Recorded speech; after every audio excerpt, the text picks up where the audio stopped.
What does it mean when a country doesn't just protest a regional organization, but walks away from it? Not suspend its membership or issue a statement of concern, but withdraws outright. Eritrea's decision to withdraw from IGAD is not a diplomatic theater, as some are saying. It is not a symbolic posture. It's actually a real strategic signal and a very loud signal. Because when a regional organization tasked with maintaining stability and peace fails to uphold that very principle, which is based on international order, and that very principle includes respect for sovereignty and territorial integrity, then the problem is no longer with the member state. The problem is with the institution itself. So today in this program, we are going to unpack what IGAD is, why it failed, what Eritrea's actual grievances are, why Ethiopia's dominance doesn't work anymore in IGAD, and why the Horn of Africa may need a new approach to peace and security. I will explain. Thank you for tuning in and welcome to the program.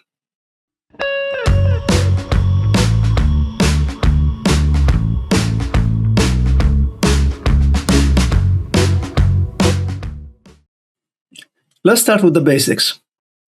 What is IGAD? IGAD stands for Intergovernmental Authority on Development, and it was formally established in 1996, but its roots, they go 10 years before that to 1986, when it was IGAD with two Ds, Intergovernmental Authority on Drought and Development, because it was established right after Ethiopia's famine that killed over 1 million people in 1983, 84, 85. So at that time, the original mission was to save lives, because a lot of lives were lost not because of lack of food only, but for lack of peace, lack of coordination, political will. So to address all that, IGAD was formed, and its original mission was to address drought, to combat desertification, as they called it, and to coordinate responses to crisis, if that ever happens again. Over time, though, IGAD evolved beyond, fighting and coordinating aid to they dropped the 1D, and they became Intergovernmental Authority on Development, IGAD. And the mission evolved over time to the new mission to became about regional integration, conflict resolution, mediation when issue arises among member states, and then to political coordination so that the member states have a collective voice. When it was first established, the original members were Djibouti, Ethiopia, Kenya, Somalia, Uganda, and Sudan. Then, in 1993, when Eritrea became formally independent, it joined them in 1993, and South Sudan joined in 2011 when it became a sovereign country. So on paper, IGAD is this regional economic community and political bloc for East Africa. But that's where the problem begins, because in practice, that's not what it does, or it really fails to do that. Let's be clear. Eritrea did not withdraw from a functioning, credible organization. It withdrew from an organization that has steadily declined and lost its credibility, lost its trust, lost its legitimacy. And there could be many reasons, but let's mention a few. I think one is IGAD's lack of political will. Well, for one reason or another, when it matters most, IGAD chose to say nothing about important issues that are actually based on not only international norms and the Charter of the United Nations and Charter of the AU and its own declared mission. Even when we judge it based on that, IGAD has failed on several occasions, especially when Eritrea is concerned, to do the right thing when it mattered most. Instead of acting on its principle, or instead of the leadership acting on its declared mission, several occasions we can mention several instances. Its response or lack thereof was the main cause for that. Shows that it's not willing to do. There is no political willingness to do the right thing. Sometimes it delays responses by not only months but by years and years. Just ineffective responses that are actually no longer relevant. When internal divisions occur within member states, it didn't as declared, it was supposed to be a platform for solving this kind of issues, but it never was, and I don't think it could point to any major thing that it did, even though that's probably what they try to do every day. And at the end of the day, it's a selective engagement for some members. When IGAD's members, I think at the end of the day, they use it to further their own agenda, not a collective what is good for IGAD members or what's good for East Africa, but they use it as a platform to pursue their own agenda. So it shows you that it's just IGAD. What IGAD provides is not accountability for all members to work together, but it's actually a platform to showcase and sometimes to even argue further instead of resolving problems. Right? And the second point we can point is the donor dependency. At the end of the day, I think, it is actually true. IGAD heavily depends on donors. The donors means it's a donor-funded. It's not member state-funded organization. I don't know the exact figures, but from what I can see, the vast majority of its budget comes from donations from outsiders, not from member states. And that matters because when an institution depends on external funding, I'm sure the priorities will change. Instead of prioritizing the needs of the people, the populations that it represents, its accountability becomes more to who is funding it and what their priorities are. It doesn't mean those two priorities are mutually exclusive, but at the end of the day, it makes IGAD very susceptible to regional realities or international realities based on what other influencers are trying to have IGAD do. So whoever pays definitely says. So over time, when you collect all that, it created, I think, a credibility deficit. A lot of organizations, a lot of regional organizations get to that level. But as far as Eritrea is concerned, as far as IGAD's credibility to Eritrea or toward the Eritrean people is its failure to do the right thing when it matters the most. Instead of becoming a regional mediator, as it's purported to be for IGAD, it was never neutral because some voices matter more than others than IGAD. It's supposed to be a guarantor of regional norms. Those regional norms, for example, regional norms for East Africa, for Horn of Africa, are supposed to be based on the norms based on the Africa Union Charter, based on the United Nations Charter, based on the international norms. And when an organization doesn't act based on those norms, then what is it good for then? So that makes it lose its credibility over time. But more importantly, it's the silence part. IGAD on several occasions has become silent when issues that matter to Eritrea, I'm sure other countries have their own say, but as far as Eritrea is concerned, when issues that matter to it the most, be it regarding sanctions, be it the Algiers Agreement, be it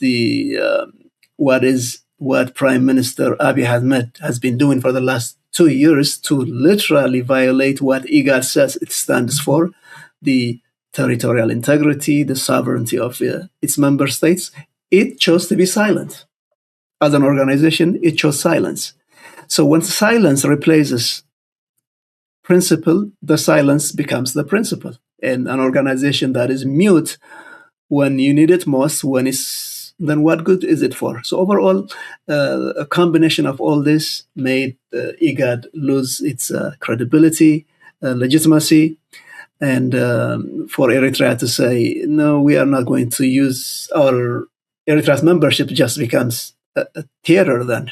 Not the withdrawal itself, but the membership of staying there just becomes a cover for IGAD and other members to say that they are doing something. So I'm sure Eritrea's withdrawal is a protest, but it goes beyond that, because especially since this is happening for the second time, and Eritrea is a country that is definitely on bilateral terms. It tries to work with all the other member states except for Ethiopia now. But with Kenya, with Somalia, with South Sudan, with Sudan, it has this bilateral relations. So why does it need IGAD when IGAD fails to stand for the right thing, not only when Eritrea is concerned, but overall? So IGAD's credibility is definitely something that is leading to this. Let's cut through the noise. When it comes to Eritrea's grievances, they are not abstract. They are actually fundamental, legal, and very clear. What Eritrea has been accusing IGAD for a long time now is the accusations of bias. Eritrea for a long time has argued that IGAD is structurally biased, not just ineffective, but biased, which means the way it works, those biases manifest themselves on whose voices are heard, whose violations are ignored, whose rhetoric goes unchallenged. So to be specific, and I think this is something everybody has seen in the last couple of years, if we look at Ethiopia and what IGAD chose to do or not do, when Prime Minister Abiy Ahmed for the last couple of years challenges Eritrea's independence, the way it became independent, its sovereignty, its territorial integrity, when he blatantly makes territorial claims that doesn't belong to him, it went beyond rhetoric. It should have triggered for IGAD to do something about it, because it directly implies that Eritrea's sovereignty, Eritrea's territorial integrity are in question. So what did IGAD do? Chose to, in this regard, IGAD chose to be silent.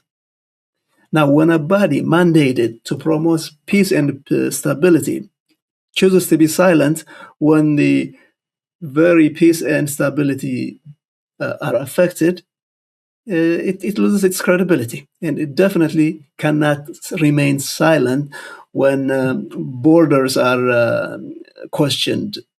Not only for Eritrea, by the way, this is something that affected Somalia and Djibouti and Eritrea and the entire region. What Ethiopia has been doing regarding that is crystal clear. And it should have spoken out, and it didn't. And when the sovereign rights of each member and should have been, defended, when Abiy Ahmed said several things, I can mention about 10 of them that should have triggered for IGAD to issue statement, it chose not to do that.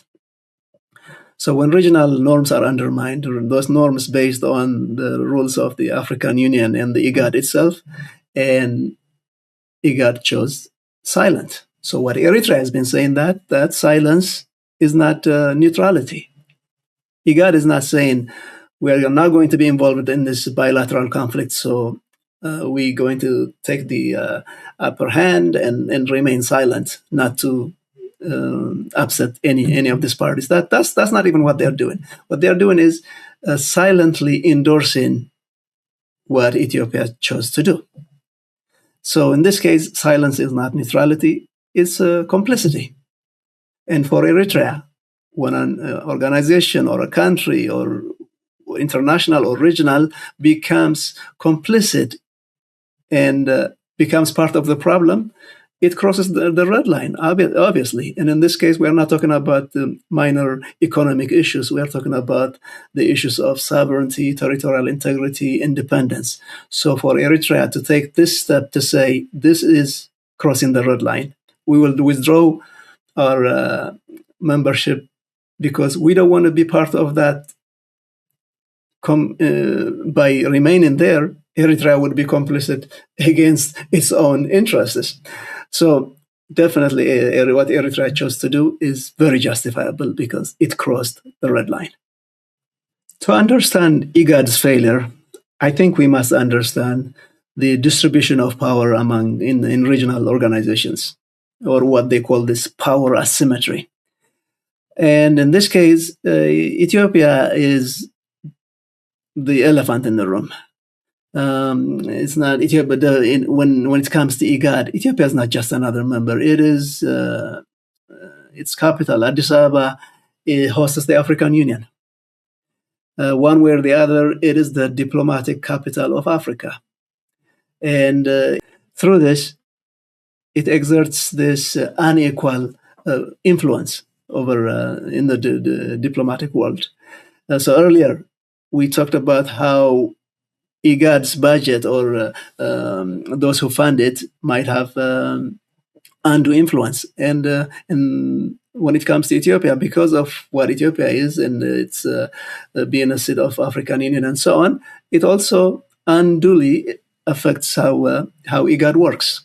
So in short, IGAD's center of gravity is actually Addis Ababa, and that influences everything it does, without even going into the secretariat, how it is led, how it's controlled by Ethiopia, and so on, especially today. But at the end of the day, its message, or lack thereof, is affected, its agenda is affected, its results are affected. And the results are, then when all said is and done, IGAD became an organization that no longer can serve its own mission. It struggles to do the things that it says it does. And I don't think it is fit for today's problems of the region. Or because whatever it's doing now, or however it's working now, it's not sustainable. And when you lose that sustainability, you lose trust, you lose credibility, you lose legitimacy. Here is the uncomfortable truth. This old model of regional peacemaking in the Horn of Africa, if we look at it for the last 20, 30, 40 years, it has largely failed because it relies on, as we mentioned, fragile institutions like IGAD, institutions that don't have credibility or measurable results.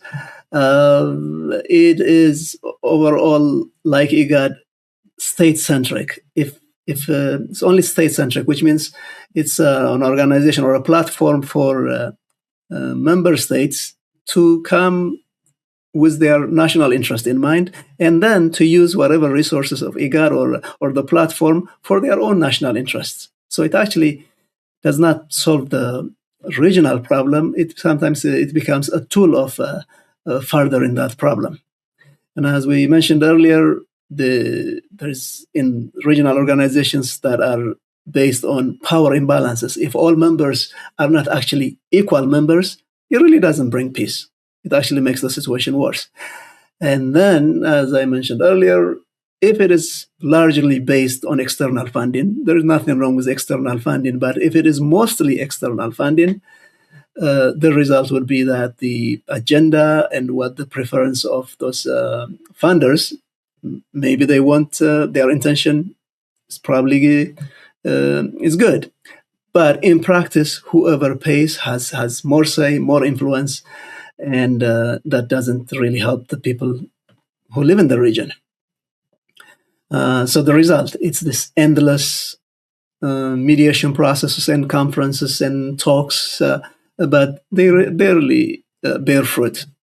Granted, over time, IGAD has succeeded in ceasefires, however temporary they are, but we can't say it's been an effective structural peacemaker, not at all.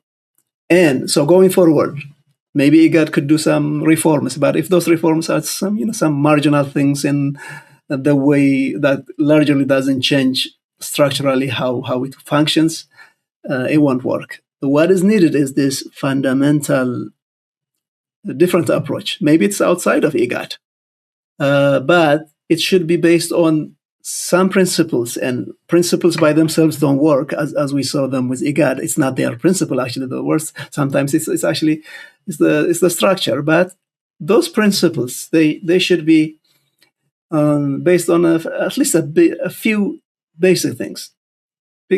First of all, it cannot be dominated by one country or two countries. It has to be, every state has to be treated equally. No single state should set its tone, its agenda, its message. Not at all. More importantly, it should be explicitly grounded on sovereignty, territorial integrity. Those principles that are based on the United Nations Charter, on the Africa Union Chapter, the IGAD itself, or whatever new organization comes up, if it violates sovereignty, unlike, what Abiy Ahmed has been kind of pushing the agenda of, why do we need borders anyway? That is a recipe for disaster. So when one country violates the territorial integrity of another, whatever regional peacemaking body, that should be the tripwire that makes them say something. Then another one is, so far it's been largely state-centric for regional organizations, and it's which means each state comes with their own agenda. So it's coalition of countries, not necessarily people. So maybe the approach that has not been tried is to include civil society, local communities. The people who live in the region are based on traditional communities. They have their traditional norms, and a lot of ethnic groups and tribes live across state and state lines. So, with that in mind, something that includes not just states but also people. Call it people-centric. Maybe people-centric first, and then led or augmented by states. In this regard, I think what Eritrea has been experimenting in the last few months into 2015 to encourage people who live across its borders to freely be part of the solution. And I think so far it's been very encouraging, but this to include people in mind. It does not have to be just the people who live on those borders, but the entire populations, and using digital technology and things that encourage people to communicate with each other could be a peace-building process, instead of just leaving it to politicians and leaders to do that using IGAD or other measures. But at the end of the day, what did not work? What failed is security based on above, or imposed from the nation itself, or from above. It has repeatedly failed because, for the most part, it does not include trying to create stability from the ground up, using the population, or what I was mentioning, what Eritrea has been and successfully doing with the borders, or the populations that border its southern border with Ethiopia, and on the west side with Sudan, and even beyond that. So there's definitely something that should be included, because the goal is peace, stability, and development, and you can't have that without involving the public, especially if you want to make it if you want to make it durable. And granted, that approach is actually harder, more complicated, but what we have learned is, well, without that, what we want is not easily achievable anyway. So for more durable peace, for more durable development, or to even avoid further conflicts, something like that should be tried. So as we wrap up, Eritrea's withdrawal from IGAD is not isolationism. Eritrea is not trying to isolate itself from regional organizations or international organizations. As a matter of fact, Eritrea's diplomacy has been expanding, especially in the last few years, successfully expanding. And it has bilateral relations with the regional countries, including the IGAD countries. So that is not the problem. Actually, it's a diagnosis of a problem. And that diagnosis is about IGAD, and a diagnosis of an institution that is decaying. That an institution that selectively applies its principles. It's an institution that is basically lost its trust. So it's a fundamental crisis of trust. Now, this should be looked at instead as a diplomatic alarm bell, not only for IGAD but for the entire Horn of Africa. So the question is not whether IGAD could be reformed or changes could be made. The question should be whether the region is ready to move forward to alternative ways of bringing peace and stability and development. And that should be something that is based on a fair way of doing things, so something that is fairer, sometimes something that is based on the declared principles of all member states, including United Nations and African Union, and something that fits today's reality. Because let's face it, today's reality needs today's solutions. Because at the end of the day, peace built on silence is not peace. And stability that ignores sovereignty is not stability. That's all I have for today. And thank you for tuning in. If you appreciate fact-based analysis like this, I encourage you to hit subscribe right now. The best way to support this channel is by actually engaging with the content, by liking, sharing, commenting. And I do read all your comments. They influence what I will be talking about next. But for today, thank you for taking the time, and I will see you next time.